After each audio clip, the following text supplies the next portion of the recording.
On se sent ultra privilégié de recevoir ce soir Monsieur Roberto Benigni.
Vous avez le don de nous mettre à l'aise, en tout cas. Hein? C'est le cas qu'on peut dire. Bienvenue, ça veut René, dire. le détecteur de mensonges, tu pourras dire « J'ai eu Roberto Benigni entre les jambes. » Toute ma vie. Mais vous savez qu'on s'attend à ça de vous quand vous arrivez. On passait les images des Oscars. On s'attend à ce que vous soyez exubérant. On serait déçus du contraire. Est-ce que vous êtes né expressif comme ça ou si ça s'est développé en grandissant? Wow, mamma mia! Merci beaucoup, France. Je Oui. peux t'appeler comme ça, vous appelez Certainement. comme ça. Oui, parce qu'autrement, Mais je ne quelle reconnaîtrais beauté pas. vous êtes, Oh, formidable. vous êtes Vraiment gentil. Je pense que ça belle. va être très, très bon à se repasser les jours gris, cette entrevue-là. Et alors, vous savez, c'est ma première fois en Canada. C'est Alors,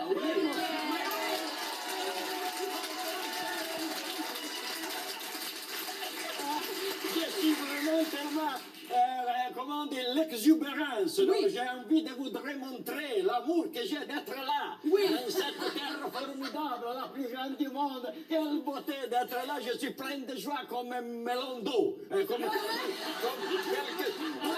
joie. Moi, de joie de vous démontrer. J'ai envie de me dépouiller, de faire des choses comme ça. Alors, mais j'ai oublié la question. Vous m'avez... Vous lui avez répondu. Sans le savoir, vous avez répondu à ma question. Je vous demandais si vous êtes né exubérant comme ça ou si c'est en grandissant que vous êtes devenu aussi expressif. Ah oui, mais l'exubérance est beauté, Oui, il dit le poète. On doit j'aime beaucoup de démontrer les sentiments. Alors. Ah ouais. Je suis tellement content. Et mon français, je suis content parce que j'aime beaucoup l'accent québécois, oui. Oui. Et tous les Québécoises, tous les Québécois, vraiment, l'accent québécois, spécialement de lac Saint-Jean. Oh, L'accent, mon oui. Dieu. Ah, c'est un accent, j'ai entendu déjà avec ici, j'ai parlé avec quelqu'un. Voilà la beauté d'être là. Oh, oui, pour nous, est-ce que vous êtes triste ou déprimé dans la vie des fois ou jamais? Parce que dans vos œuvres, on vous voit toujours essayer de chercher le sourire, chercher le rire, le bon côté des choses, c'est ce qu'on disait tout à l'heure. Est-ce que des fois vous êtes déprimé et triste, vous? Mais naturellement, ça fait partie de la vie, ça c'est naturel. Mais je pense, Madame France, si vous me le permettez de dire, hein, que c'est un grand pour moi, comment on dit, je ne trouve pas les mots. Mais de toute façon, c'est très important pour moi, je pense, que pour démontrer la joie, non, on doit être heureux, non? Oui. Et pour transmettre la douleur, on doit être heureux, même. Autrement, on transmet, c'est le miracle de la vie, non? Et alors, on doit toujours penser que non, les miracles sont toujours là, inaguato, comme on dit, non, qui attendent, non? Et l'existence même, c'est un miracle, alors on doit penser ça. Mais Oui. la tristesse, la douleur, il y a naturellement. Mais on doit répondre avec joie. Oui. Ah ben oui, on doit répondre. D'ailleurs, je ne veux pas faire de psychanalyse, mais quand on lit votre histoire, on voit que quand vous étiez... Oui, parfait. Quand vous étiez tout jeune à la maison, vous aviez... Il chante une chose là. Irma. Bello personnage! Grazie, Hein? voilà, Je vous belle. dérange pas trop.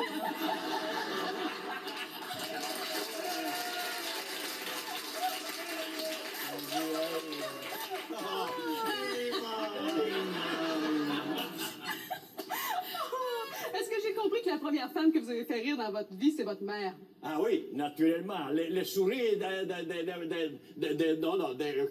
ta mère, c'est inoubliable. Inoubliable. Oh, tu vas répéter ce moment pour toute la vie. Quand une femme rit, c'est pour moi l'image divine. Oui. C'est quelque chose, une divinité qui a passé l'éternel. Non, c'est l'éternité qui toi. C'est vrai. Ah oui, c'est vrai. Tu vois, dans les yeux des femmes, tu vois écrit je suis éternel. Non, et quand elle sourit, c'est une chose divine. Oui.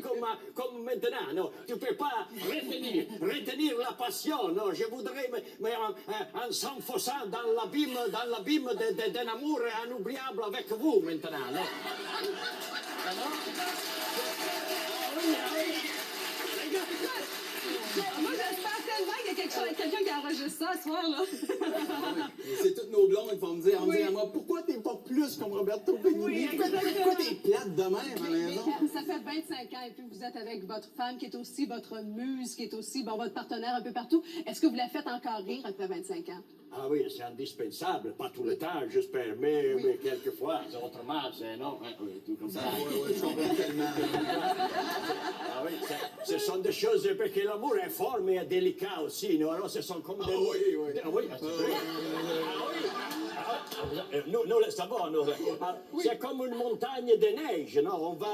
On doit la protéger, la tenir, non, pas toujours. On doit la protéger. Non? Ce sont des choses délicates. Certainement.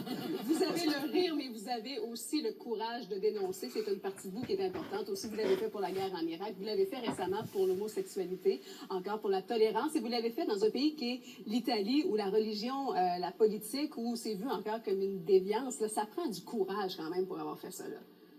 C'est courageux. Ah oui, moi, les courageux, moi ça c'est non, je ne peux pas dire que je suis courageux, ça c'est on l'entend, c'est comme c'est un devoir, non, Oui. un devoir. Les artistes, ils n'ont pas de droits, ils ont des devoirs, non, seulement des devoirs. Et alors, quand on voit des choses, c'est naturel que tu en parles, qu'on entende.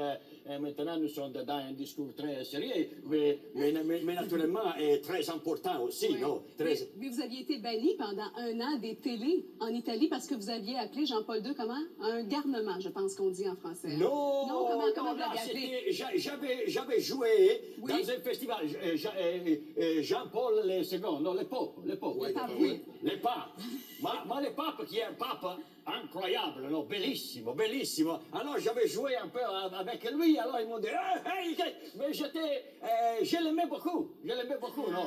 Et il m'a appelé, le pape, non. Oui. Et j'ai passé une journée avec lui. C'est vrai, vous avez eu votre revanche après. Parce que vous êtes allé lui présenter la Vita Bella. Mais avec Oui. le pape, France, Oui, oui. excusez-moi si Non, au contraire. t'ai arrêté, je suis désolé. Mais ils m'ont appelé du Vatican et Oui. ils m'ont dit, le pape, il va te connaître si tu peux passer une journée avec lui. Mais moi, avec le pape, ma mère, elle la croyait pas, ma mère.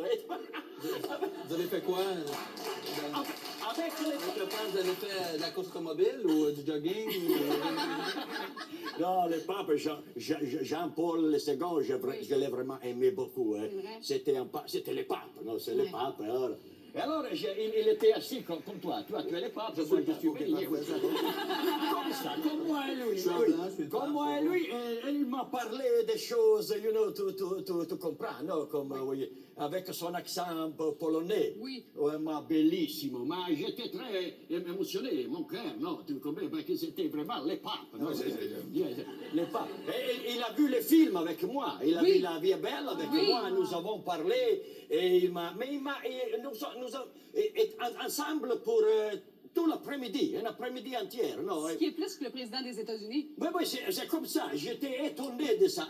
Mais l'amour, la simplicité de pape, non? Et il m'a écrit une lettre, pas lui, quelqu'un, mais lui, il a dicté la lettre, Oui. qu'il a senti comme un sentiment d'un père avec une fille. Parce que j'ai joué avec lui, je l'ai embrassé, j'ai fait des choses, non? Mais parce que j'étais tellement émotionné que j'ai dit, oui, alors, et je dois lui donner des baisers. C'est comme un petit enfant, quand tu vas, oui, wow.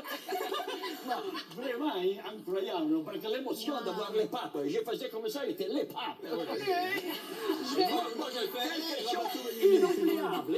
incroyable. Oui. Avec les pâtes, non? Je vais vous arrêter pour une pause, mais on va se gâter et on va vous garder encore à l'émission parce qu'on va parler, entre autres, de ce pourquoi vous êtes de passage ici au Québec. Roberto Benigni, on en prend encore une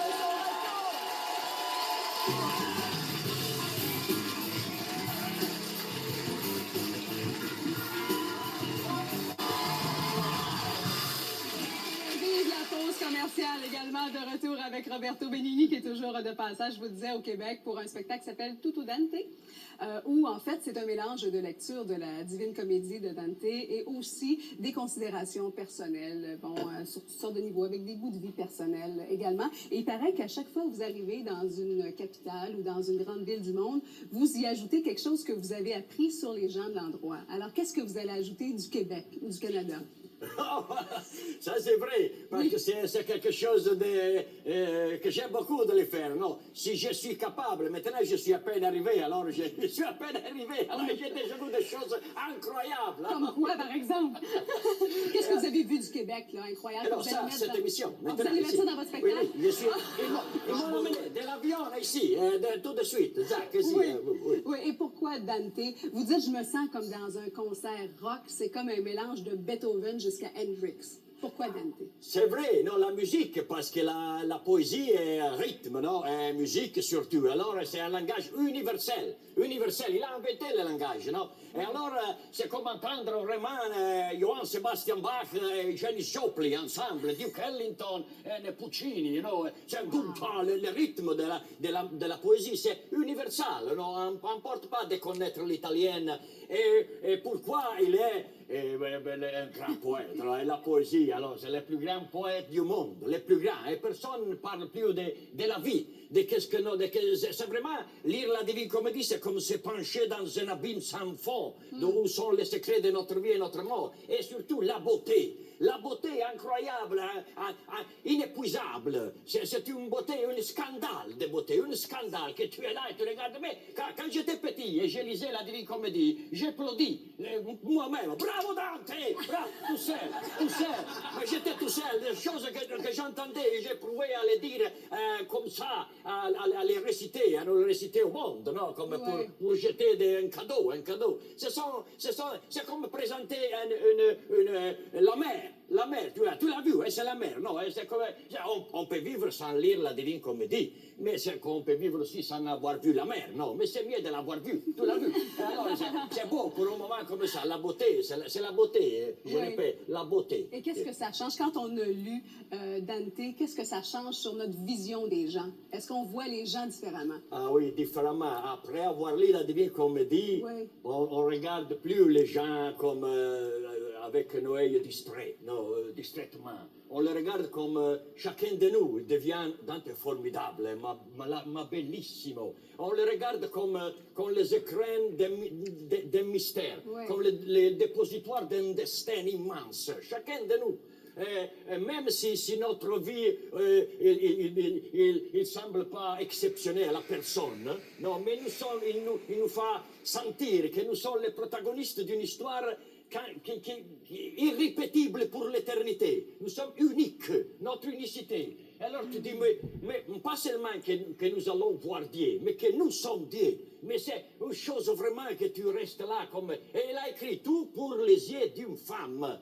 D'une femme. Pour les yeux d'une femme, il a écrit, pour la revoir, parce qu'il l'aimait. Qu'est-ce que je dis au principe, non? Il a écrit toute cette œuvre incroyable, avec des mots très émouvants et anciens qui ont traversé les siècles pour se poser sur notre lèvre, non? Ouais. Maintenant, comme ça, et donner la beauté. Ben, c'est une chose que je ne pouvais pas résister à dire, je dois transmettre.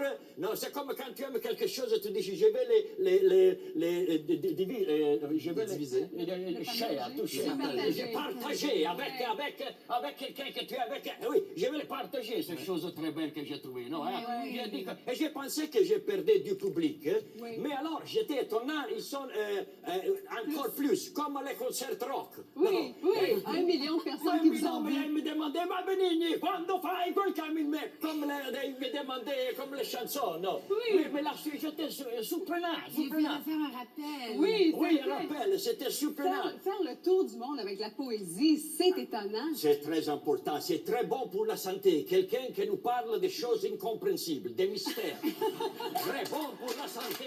Il nous fait très bien. Non, non, un peu de moi, c'est, comment dire, époustouflant. Oui. C'est quelque chose de très bon pour notre santé. Non? Personne ne parle plus des mystères, du destin, de notre vie, de notre mort. Et quelqu'un qui nous dit, avec la poésie, la beauté, France. Hein? Oui. Vous La êtes boue- sur scène pendant 1h30. Vous faites ça en français, en italien, en anglais également, 3 langues.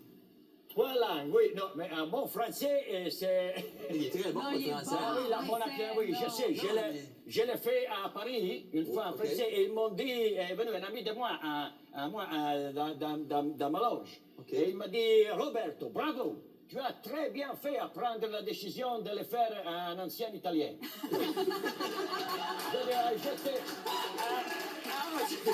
Il avait rien compris. Rien compris. Ah, non, moi, je pense Mais qu'on c'est un comprend. fait de générosité. Non, non, il n'existe pas l'amour, mais des preuves d'amour. Non? Oui, oui. Et ça, c'est une preuve d'amour. Si quelqu'un ne comprend pas, si je me bloque, je le dis en italien. De façon... Et ici, vous allez le faire. Ici, vous allez le faire en français et en italien. Donc, 3 et 4 juin au Théâtre Saint-Denis à Montréal dans le cadre du festival Juste pour rire. Le 3 juin, la présentation sera faite exclusivement, on vient de le dire, en italien. Le 4 juin, la première partie sera faite en français, la seconde en italien, sous-titrée en français. Et le 10 juin, en ouverture du festival Le Grand Rire de Québec au Grand Théâtre de Québec, il se passe sûrement pas une journée sans qu'on vous parle de La vie est belle. Vous l'avez dit, vous ne ferez pas de suite. Mais comme c'est un personnage de petit garçon qui nous a tous marqués, si je vous demande comment il va aujourd'hui, des années plus tard, ce petit garçon-là, dans la vie, comment il va? Est-ce qu'il est correct? grandi, mais je l'ai adoré. Il était 5 ans. Il avait 5 ans quand nous les avons fait. Alors, mais quel amour, quel amour. Il a appris toutes ces choses. Je lui racontais l'histoire comme une fable, une fable. Et alors, mais son regard était, non, le stupore, non, le stupore. Non. Quand il y a le stupore, il y a le début de l'art, non, toujours. Quand tu as le stupore, non, Ouais. le stupore, comment on dit en français? Au début, la naïveté, la naïveté, la candeur. La naïveté, oui. c'est Non, ça. stupéfiant. La Il avait les yeux stupéfaction, comme... probablement, Oui, hein. la stupéfaction, quelque chose, oui, comme ça. Ouais. Et alors, On comprend l'idée. Mamma mia, bellissimo era. Mais la question, c'était... Mais dans sa tête, comme personnage, il serait rendu où aujourd'hui? Ah oui, aujourd'hui, il a étudié, il est à l'école encore, Oui. il va étudier, de temps en temps, nous entendons, maintenant, il est grandi, naturellement, il est très grand, oui. Assurément. Merci infiniment. Vous êtes un personnage Voilà. unique, Oui. quelqu'un d'extraordinaire. Roberto Benigni, on doit vous laisser aller. Je vous souhaite un bon passage au Québec. Merci beaucoup.